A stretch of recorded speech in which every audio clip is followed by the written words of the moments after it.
महाराष्ट्र राज्याला 60 वर्ष तर पूर्ण झालीच, पण दिल्लीतल्या महाराष्ट्र परिचय केंद्रालाही 60 वर्ष पूर्ण होत आहेत.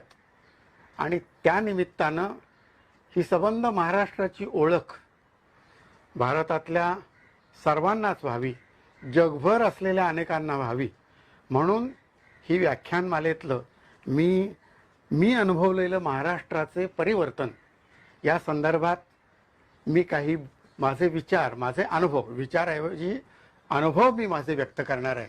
खरं तर मला आपण सर्व कवी म्हणून ओळखता, पण मी काही व्याख्यान देणारा वक्ता वगैरे असं नाही, पण आलेले जे लहानपणापासून आलेले जे अनुभव आहेत, म्हणजे अगदी 5वीत असताना बाईला आपल्या भारताचे पंतप्रधान पंडित जवाहरलाल नेहरू हे प्रतापगडावर शिवाजी महाराजांच्या पुतळ्याच्या अनावरणासाठी आले होते.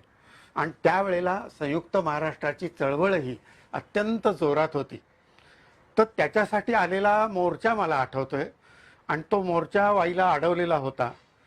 त्या मोर्चामध्ये मी ज्या अनेक लोकांची, महाराष्ट्रातले अनेक दिग्गज म्हणजे एस.एम. जोशी, श्रीपाद अमृत डांगे, दादासाहेब गायकवाड, शांताबाई दाणी, प्रबोधनकार ठाकरे, श्रीनिवास सरदेसाई, अशी अनेकविध सबंध महाराष्ट्र त्यावेळेला एक झालेला होता. तर तो महाराष्ट्र, त्या महाराष्ट्राचा मंगल कलश आपले दिवंगत नेते यशवंतराव चव्हाण यांनी हा मंगल कलश दिल्लीवरून आणला 1 मे 1960. तो दिवसही मला, अर्थातच मी शाळेत होतो, पण तो दिवस मला आठवतो. तर असे हे महाराष्ट्र राज्य जे आहे, त्या राज्यामध्ये आपण राहतो याचा मला अर्थातच स्वाभिमान आहे.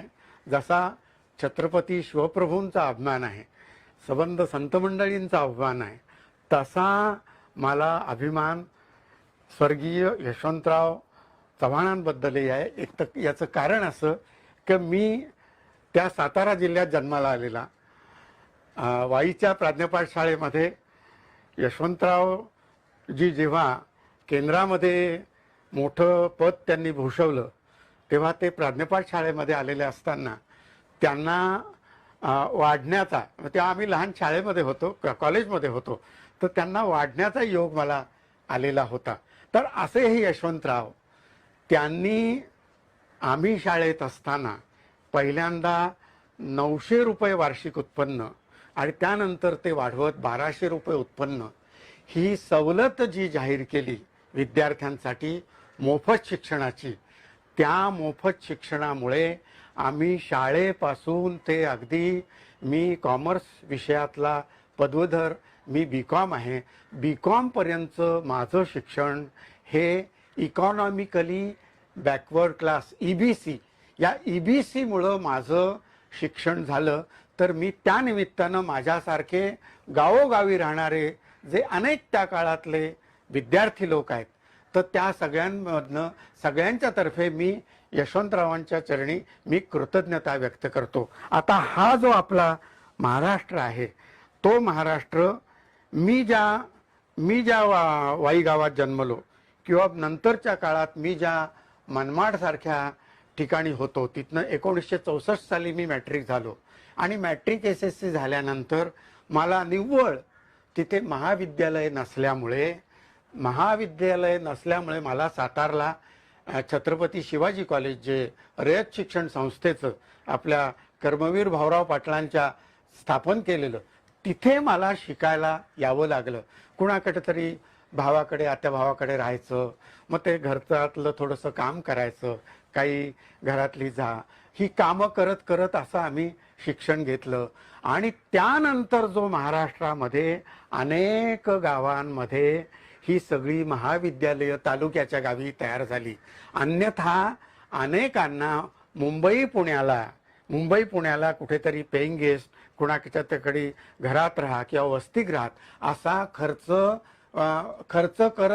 खर्च करून त्या पाल्याचा खर्च करून त्यांना ते शिक्षण द्यावं लागत होतं. म्हणजे 100तल्या 5 मुलांना गावातल्या हे अशा पद्धतीनं पैसे खर्च करून शिकायला पुण्याला कुठे SP कॉलेजला, फर्ग्युसन कॉलेजला, ही त्या काळातली नामवंत म्हणजे आपलं डेक्कन एज्युकेशन सोसायटी आणि शिक्षण प्रसारक मंडळी यांची असलेली ही महाराष्ट्रातली जी नामवंत कॉलेजेस, मुंबई, पुणे अशा विभागातली, नागपुरातली, पण ही सगळी कॉलेजेस आणि त्यानंतरच्या काळामध्ये रयत शिक्षण संस्था, कर्मवीर भाऊराव पाटील, विवेकानंद शिक्षण संस्था, विवेकानंद शिक्षण संस्थेचे बापूसाहेब साळुंखे, त्यानंतर विदर्भातलं पंजाबराव देशमुख, अनेक ठिकाणी अनेक कॉलेजेस, अनेक महाविद्यालय उभी राहिली आणि ही संकुलं उभी राहिली. म्हणजे आता आपलं भारती विद्यापीठ किंवा DY पाटलांचं च्या अनेक संस्था असलेली, कॉलेजेस असलेली, याचं संबंध महाराष्ट्राच्या दूरवर भागामध्ये ही जी अगदी मराठा विद्या प्रसारक मंडळाचं नाशिक भागामध्ये असलेली कॉलेजेस, तर ही सगळी महाराष्ट्र ज्याला माहीत करून द्यायचं आहे त्यानं ही सगळी महाराष्ट्राची पार्श्वभूमी काय आहे. संगमनेरचे थोरात म्हणजे आत्ताच्या बाळासाहेब थोरात जे विद्यमान मंत्री आहेत महाराष्ट्र शासनामध्ये, त्यांचे वडील, तर अशा सगळ्या लोकांचं त्यांचं आत्मचरित्र मला संगमनेरला मी कार्यक्रम कविता वाचनाचा केला त्यावेळेला बाळासाहेबांनी त्यांच्या आत्मचरित्राचे 2 भाग मला दिले होते आणि ते वाचत असताना ते पायी चालत कसे नाशिकपर्यंत आले, त्यांनी कसं शिक्षण घेतलं, हे सगळं, किंवा आमचे चंद्रकुमार नलगे सर, महाराष्ट्रातले प्रख्यात कथालेखक किंवा चित्रपटच्या पटकथा लिहिणारे असे एक विद्यमान आत्ता जे हयात आहेत, त्यांचं रातवा नावाचं एक आत्मचरित्र आहे. आत्मचरित्र 2 खंडात आहे, पण पहिला खंड त्यांचा रातवा. त्या वाळवा परिसरात म्हणजे तुमच्या त्या कोल्हापूर सांगलीच्या भागामध्ये, तर तिथे राहणारा हा शेतकऱ्याचा मुलगा, त्यानं ते गुळाच्या एका ढेपी जिथं ठेवतात तिथं राहून कशा पद्धतीनं वडील विरोधात असताना त्यांनी कसं शिक्षण घेतलं, हे सगळं त्या आत्मचरित्रांमधून आपल्याला बघायला मिळतं. महाराष्ट्र म्हणजे फक्त या कुलाब्याला किंवा रेक्लेमेशनला असलेल्या मोठमोठ्या इमारती किंवा तो तुमचा मगरपट्टा किंवा आत्ताचं असलेलं हिंजवडीचं सगळं IT क्षेत्र म्हणजे महाराष्ट्र, म्हणजेच फक्त महाराष्ट्र असं नव्हे. महाराष्ट्र हा सर्वदूर पसरलेला जो ग्रामीण समाज आहे, ग्रामीण महाराष्ट्र जो आहे, की ज्या महाराष्ट्रामध्ये आपण गेल्यानंतर महाराष्ट्राचं लोकजीवन काय आहे, माणसं कशी राहतात.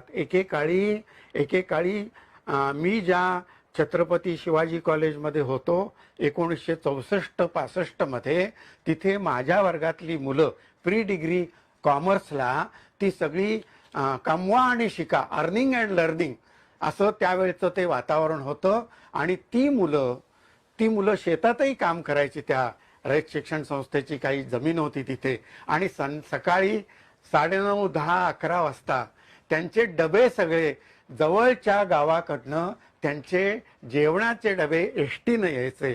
त्याच्याकडे ते आशेनं वाट बघत बसलेले असायचे.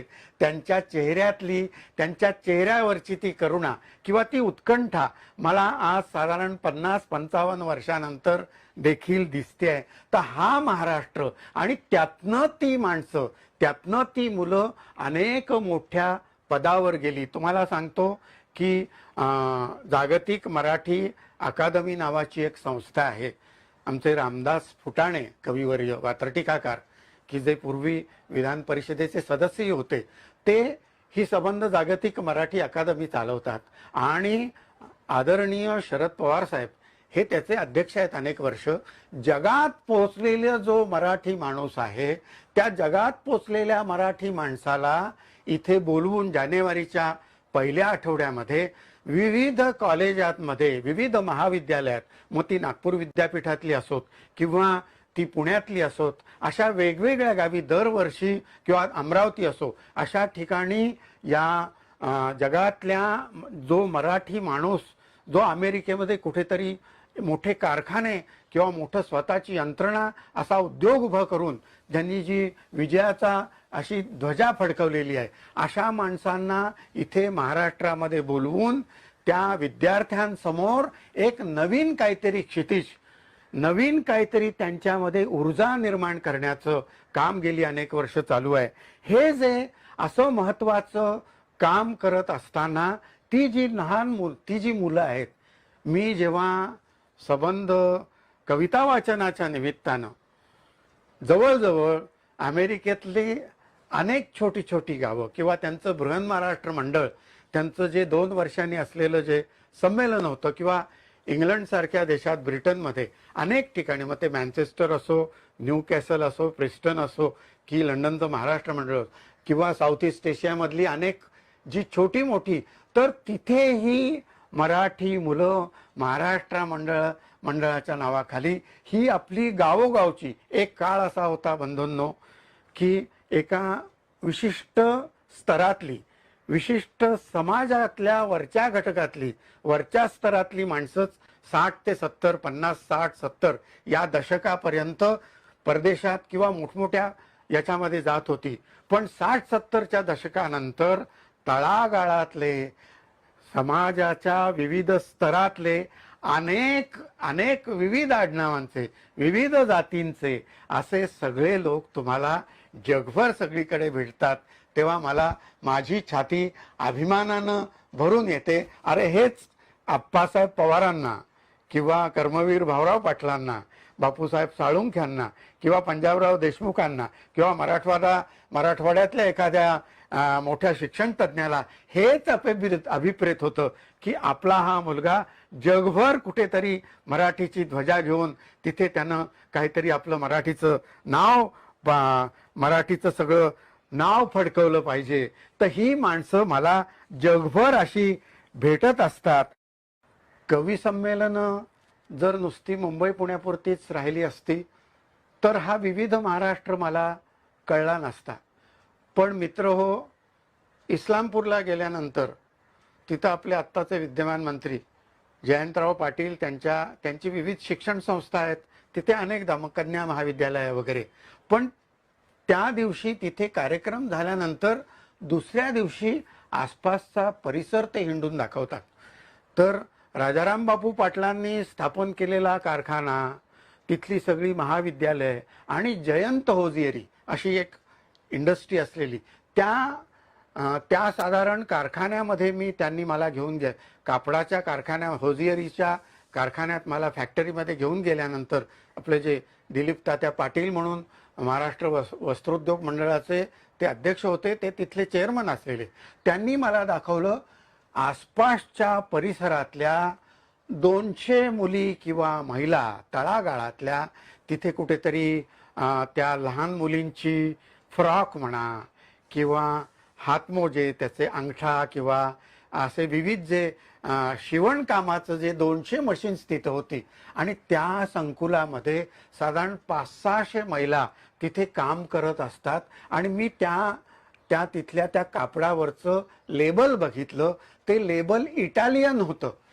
ते इटालियन पद्धतीचं लेबल म्हणजे तो जो माल तिथे तयार होतोय, ज्यांनी कुठलंही शिक्षण घेतलं नाही, त्या महिला संबंध इटलीमध्ये, रोममध्ये त्यांनी तयार केलेलं हे जे विविध कापड आहेत, विविध प्रॉडक्ट्स आहेत, मुलांचे गणवेश असतील किंवा हाफ पॅन्ट्स असतील, शर्ट्स असतील, बुशर्ट्स असतील, हे तिथं निर्यात केले जातात. गतवर्षी बंधूंनो तुम्हाला सांगतोय मी की मिरजजवळ कवठे महांकाळ म्हणून तालुका आहे, त्या तालुक्यापासून आत एक हिंगणगाव नावाचं छोटं गाव आहे. तिथे लोंढे नावाचे एक उद्योजक आहेत आणि त्या छोट्या गावामध्ये एवढं मोठं युनिट बघितल्यानंतर मी अतिशय थक्कच झालो. खरं म्हणजे थक्कच झालो. त्यांच्या तिथे जवळजवळ 200 मशीन्स होती, त्या महिला काम करत होत्या आणि ते जे हातमोजे, ज्याला आपण ग्लोव्ज म्हणतो, ते ग्लोव्ज जपानसाठी किंवा इतर अनेक पाश्चात्य देशांमध्ये त्यांचं हे प्रॉडक्ट जगभर जातं. हा जो महाराष्ट्र आहे ना, आमच्या महाराष्ट्र, आमच्या कानावर काय असतं, आम्ही सतत टीव्हीच्या अनेक चॅनेल्स बघतो, तिथे इथे भ्रष्टाचार चाललाय, अमुक इथे मारतायत कुणाला तरी, अमुक इथे दरोडा पडलाय. म्हणजे महाराष्ट्र हा संबंध सगळा गुन्हेगारीमध्ये, दंगलींमध्ये, मोर्चांमध्ये, आगींमध्येच गुंतला आहे की काय, असं सतत त्या टीव्हीच्या अनेक चॅनेल्समधून आमच्यावर सतत असं वाटत असतं की हे सगळं भयंकर काहीतरी चाललेलं आहे. पण जो माणूस एखादं युनिट असतं ते बंद पडलेलं असतं, पण त्याच गावामध्ये अनेक युनिटमध्ये लोक काम करत असतात. महाराष्ट्र 57-58 साली या महाराष्ट्रामध्ये कुठे फारसे कारखाने किंवा ग्रामीण भागामध्ये कृषी उद्योग नव्हते. एकामागून एक, म्हणजे गिरम्यांचा कारखाना, त्यानंतर विखे पाटलांचा महाराष्ट्रातला किंवा भारतातला पहिला सहकारी स्वरूपाचा जो विखे पाटलांचा कारखाना, आणि त्यानंतर जी अगदी आपले मोहिते पाटील, शंकरराव मोहिते पाटील असोत, राजा रामबापू पाटील असोत, थोरातांचा संगमनेरचा कारखाना असो, असे अनेक कारखाने महाराष्ट्रावर पसरले. त्या महाराष्ट्रातल्या कारखान्यांनी आज नगर जिल्ह्यातल्या काही कारखाने असोत, सोलापूर जिल्हा असो, पुणे जिल्हा असो, सातारा जिल्हा असो, त्यातून लाखो पोती साखर तयार होते आणि कोट्यावधी रुपये आज या महाराष्ट्रामध्ये येतात. मी लंडनमध्ये मी घरी कांदा कापत होतो माझ्या मुलीच्या घरी, तर एक उद्योजक, पवार नावाचे एक नाशिकमधले उद्योजक, ते म्हणाले, हा जा तुम्ही नायगावकर कांदा कापता येतात ना इथे लंडनमध्ये, तो मी निर्यात केलेला कांदा आहे म्हणून. तर ही सगळी तुमच्याकडची भेंडी, तुमच्याकडचे हे सगळे छोटे छोटे टोमॅटो म्हणा किंवा ही सिमला मिरची ज्याला म्हणतात, ढोबळ्या मिरच्या, तर हे सगळं इथून तिकडे रात्री भरून, ते क्रेट भरून पहाटेच्या विमानानं असं ते परदेशामध्ये, मग ते दुबई असो, अबुधाबी असो, तिथल्या गावांमध्ये, तिथल्या मार्केटमध्ये, मॉल्समध्ये हे मिळत असतं. हे सगळं एकेकाळी गावामध्ये मयत झालं तर त्याची दशक्रिया विधी किंवा त्याचा दफनविधी असायचा, त्याला सगळं गाव लोटायचं, सगळं गाव एकेकाळी लोटायचं.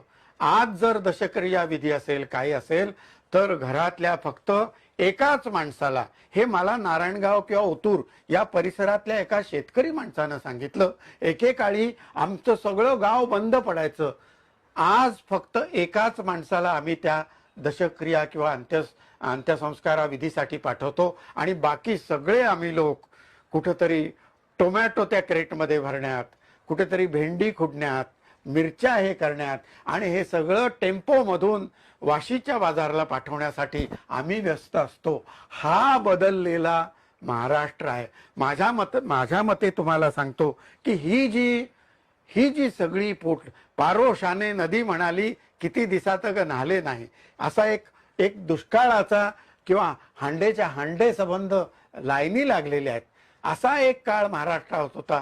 त्याच महाराष्ट्रामध्ये कालचाच अहवाल, काल परवाच्याच याच्यात आलेलं की मराठवाड्याचं त्या जायकवाडी धरणामुळे मध्ये जवळजवळ 56% अधिक पाणीसाठा तिथे शिल्लक आहे. असा महाराष्ट्राचा पाणीसाठा, मग ते उजनी धरण असो किंवा मी जिथे जन्मलो त्या धोम धरण, बलकवडी धरण असो, या धरणांमुळे आमचे सगळे, मी 20-21व्या वर्षापर्यंत गावाकडे होतो आणि आमचे सगळे खांदे आहेत ना, ते हांडे गुंडे कळशा वाहून आमचे खांदे घासलेले होते. अनेक बाया डोक्यावरती चुंबळ घेऊन त्याच्यावरनं 2-2, 3-3 हांडे घेऊन संबंध 2-2, 3-3 किलोमीटर जात होत्या.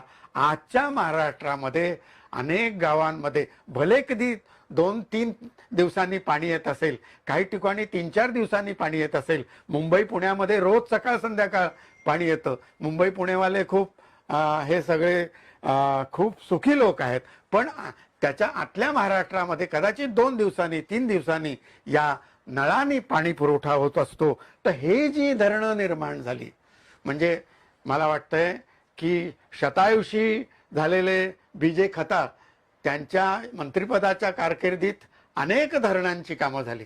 शंकरराव चव्हाण, माननीय कैलासवासी शंकरराव चव्हाण मुख्यमंत्री असताना त्यांच्या काळामध्ये आपल्याला जायकवाडी हा मोठा महाराष्ट्रातला प्रचंड असा प्रकल्प, की त्या धरणावर मी 94 का 95% ते धरण भरलेलं असताना मी त्या धरणावरती जाऊन जेव्हा मी बघितलं, त्यावेळेला मला एकदा एक त्या धरणातले एक अतिशय तज्ज्ञ व्यक्ती चिमो पंडित म्हणून, त्यांनी मला एकदा सांगितलं होतं की नायगावकर, तुम्ही एकदा पैठणला गेलात तर त्या धरणावर जाऊन बघा, आपण एक महासागर बघतो आहोत असं त्या धरणावर, असं दोनदा मी ते धरण 94-95% भरलेलं बघितलेलं आहे. या सगळ्या धरणामधून महाराष्ट्रामध्ये जी म्हणजे सगळी जमीन जी ओलिताखाली आली, आपल्या अनेक आया बहिणींची, सगळ्यांची लेकरांची तहान ज्या धरणांनी भागवली, तो महाराष्ट्र 60 वर्षानंतर हा अशा एका वळणावर येऊन उभा आहे असं मला वाटतं. पूर्वी, आता ही तर धरणांची गोष्ट झाली, मला आठवतंय मी मनमाडला होतो, वाईला येत होतो, तर तिथे एखादा माणूस जर अपरात्री किंवा त्याला कधी काही झालं तर सगळे एकमेकांच्या तोंडाकडे बघायचे, आता याचं काय होणार त्या व्यक्तीचं. कारण इस्पितळं किंवा असलेली छोटी जे डॉक्टर, तर त्यांच्याकडे तेवढ्या सुविधा नसायच्या. मग काय, मनमाडच्या पेशंटला नाशिक सिव्हिल हॉस्पिटलला पाठवायचं, वाईच्या माणसाला पुण्याला ससूनला किंवा कुठेतरी पाठवायचं. आज तुम्हाला सांगतोय, आज मी जेव्हा वाईला जातो तेव्हा प्रत्येक दिवशी पुण्याहून निष्णात, ज्याला कन्सल्टिंग करणारे असे मोठे सर्जन, मोठे फिजिशियन हे दर 2-3 दिवसाआड तिथे उपलब्ध असतात. तुमच्या छोट्या गावामध्ये, मोठ्या शहरामधून असे हे वैद्यकीय विशारद, की कुणी FRCS वगैरे लंडनवरून किंवा डिग्र्या घेतलेले किंवा कॅन्सर स्पेशालिस्ट ज्याला म्हणतात, ही सगळी माणसं आज महाराष्ट्रातल्या छोट्या गावामध्ये उपलब्ध असतात. अनेक लोक, मी मी मी नमस्कार कोणाला करतो, स्वतः नोकरी करणाऱ्या, व्यवस्थित नोकरी करणाऱ्या माणसाला मी त्याला सलाम करतोच, पण त्याहून अधिक सलाम कुणाला करतो, तर जो हजारो लोकांना नोकऱ्या देतो, हजारो लोकांना अन्नाला लावतो, तो माणूस माझ्या दृष्टीनं देव असतो. माझ्या दृष्टीनं तोच देव आहे, तोच देव आहे. या निमित्तानं मला आठवतं की आमचे एक स्नेही आहेत, BVG ग्रुप, हनुमंतराव गायकवाड म्हणून, हा एक इंजिनियर झालेला एक तरुण तुम्हाला सांगतो. त्यांनी या सगळ्या देखभालीचा अनेक इमारती, अनेक मोठे, म्हणजे पार्लमेंटपासून किंवा संसदेपासून संबंध, अनेक कंपन्यांची जी ही कार्यालय आहेत त्यांच्या देखभालीचा संबंध आज त्यांच्याकडे 1 लाखहून अधिक लोकांना या हनुमंतराव गायकवाडांनी नोकरी दिलेली आहे. म्हणजे 2 लाख हातांना काम देणारा जो एक मराठी माणूस, तो माझ्या दृष्टीनं देव असतो. अशी ही मराठी माणसं, मराठी माणसांमध्ये ही अशी एक जिद्द तयार होणं ही सर्वात आवश्यक आहे. मी जेव्हा अनेक ठिकाणी जातो, कॉलेजात जातो, तेव्हा ती मुलं आहेत, ती माझ्याकडे सही घ्यायला येतात, तुमचा ऑटोग्राफ द्या, तर मी त्यांना माझी सही देतो. पण मी त्यांना सांगतो की मला तुम्ही कुठेतरी मोठ्या कारखान्याच्या एखाद्या कवी संमेलनात किंवा एखाद्या बँकॉकच्या एखाद्या लोकांचं मराठी मंडळाचं जे संमेलन असेल किंवा असं कुठेतरी असेल, तर विदेशामध्ये सगळीकडे जसं इंग्रजांनी जगावर राज्य केलं तसं मराठी माणूस, आमचा हा जो शिवबाचा महाराष्ट्र आहे, तुकोबांचा महाराष्ट्र आहे, ज्ञानेश्वरांचा महाराष्ट्र आहे, हा सगळा महाराष्ट्र मला जगभर दिसायला पाहिजे. तो नुसता भोपाळ, ग्वालेर, इंदोर किंवा बंगलोर अशा ठिकाणी नाही, किंवा आपलं दिल्लीच्या देखील महाराष्ट्र परिचय केंद्राच्या निमित्तानं अनेक ठिकाणी कार्यक्रम झाले, पण त्याहूनही अधिक त्या याच्यातनं आकाशातनं असा पक्ष्यांसारखा संबंध, साता समुद्रा पल्याड सगळीकडे हा महाराष्ट्र मला दिसला पाहिजे. आणि महाराष्ट्राचं एक वैशिष्ट्य, मला महाराष्ट्राचं एक वैशिष्ट्य वाटतं की आमच्या जगण्यामध्ये एक सहिष्णुता आहे, संतांचा आहे. महाराष्ट्र हा संतांचा आहे. सहिष्णुता आमच्यामध्ये, त्या माऊलीनं आमच्या आता विश्वात्मके देवे अशी एक हाक घातलेली आहे. तुम्हाला सांगतो, तीच हाक अगदी विनोबांचं सभयभूमी गोपाला की सबभूमी गोपाल की हा इथपर्यंत म्हणजे भूदानापर्यंत विनोबांच्या सगळ्या म्हणजे ज्ञानोबांच्या विश्वबंधुत्वापासून ते विनोबांपर्यंतचा हा महाराष्ट्र सहिष्णू आहे. भारताच्या एकात्मकतेचं, नॅशनल इंटेग्रिटी ज्याला म्हणतो, राष्ट्रीय एकात्मतेचं दर्शन जेवढं महाराष्ट्रात, जेवढं मुंबई पुण्यात किंवा महाराष्ट्राच्या एखाद्या शहरामध्ये दिसतं आपल्याला, तेवढं महाराष्ट्राबाहेर इतर प्रांतांमध्ये, मी सगळीकडे बहुतेक प्रांतामध्ये जाऊन आलेला माणूस आहे, पण महाराष्ट्रा इतकी सहिष्णुता, महाराष्ट्रा इतकं हे सगळ्यांना सामावून घेण्याचं, त्याचमुळे तर इथे ओणम असो, पोंगळ असो, छटपूजा असो, किंवा शिखांची बैसाखी असो, किंवा गुजरात्यांचं ते आपल्या नवरात्रामधला गरबा असो, किंवा बंगाली लोकांची दुर्गापूजा असो, हे सगळं महाराष्ट्रामध्ये तुम्हाला बघायला मिळतं. आणि एक देशाचं चित्र जे आहे ते या महाराष्ट्रामध्ये बघायला मिळतं. ही महाराष्ट्राची वेगळी ओळख आहे.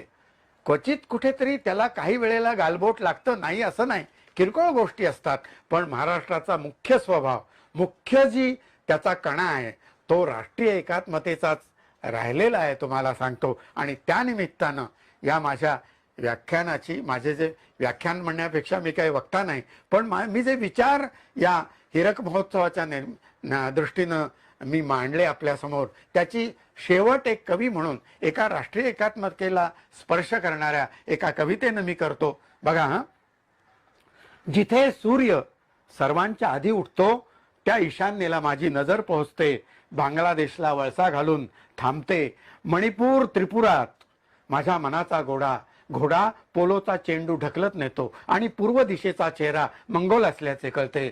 भारताच्या डोक्यावर असते केशराची बंद डबी, तिच्यातून सारखे रक्त ठिपकत असते. माझ्या जठराग्नीसाठी उडुपीचा शेट्टी उभ्या वरवंट्याने भरडतो इडलीचे पीठ. भल्या पहाटे तो पांढरा लेंगा शर्ट मधला नाकात बोलणारा कच्छी माझ्यासाठी त्याने बरण्या भरल्यात. त्यात उंझाचे जिरे, करियाणा, केरळची काळी मिरी, दालचिनी सगळं त्यानं भरून ठेवलंय. कांचीपुरम कुंभकोणमचे रेशीम धागे पोहोचलेत माझ्या घरापर्यंत.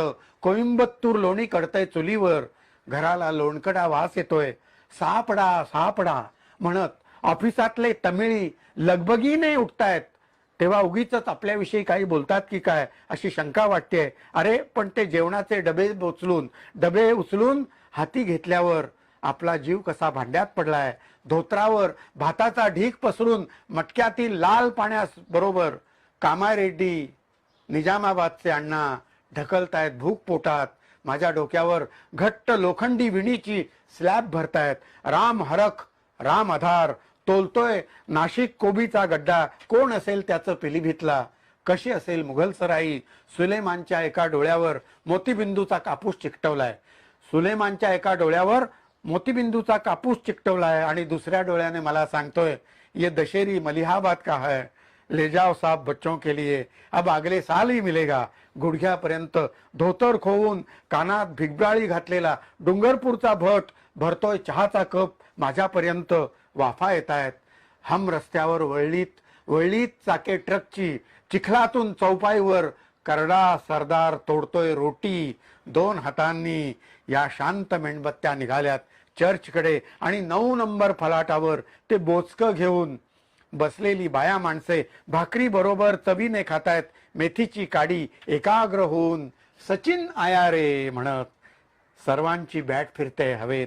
आपण इथे राहिलो तरी इथलेच, गाव सोडून आलो तरी इथलेच, परदेशात गेलो विसावलो तरी भारतीयच. बाटलीतल्या मिनरल वॉटर पासून गावच्या हंड्यापर्यंत ही गंगाच वाहते आहे, ही गंगाच वाहते आहे सर्वत्र. आणि दूरवर पसरलेल्या रुळांवर आपण सर्व लांबच लांब बोगीत 24 डब्याच्या ट्रेनमध्ये. इथली फळे आपण चाखणार तर इथले काटेही आपल्याच पायात रुतणार. इथली फळे आपण चाखणार तर इथले काटेही आपल्याच पायात रुळणार. महाराष्ट्राच्या या हीरक महोत्सवाच्या आणि महाराष्ट्र परिचय केंद्राच्या या हीरक महोत्सवाच्या निमित्तानं मला काही थोडंफार इथे विचार व्यक्त करता आले. आपण सर्वांनी मला इथे बोलवून माझा एक सन्मान केला, त्याबद्दल मी कृतज्ञता व्यक्त करतो. आणि हा महाराष्ट्र असाच याची, हा जो सह्याद्री आहे, हा सह्याद्रीची जी ध्वजा आहे, याचं जे शिखर आहे, ती जी कळसूबाई आहे, तो जो महाबळेश्वर आहे, हे सगळं असंच उंच उंच उंच असं जावो, अशी त्या जगन्यंत्याकडे प्रार्थना करतो. धन्यवाद.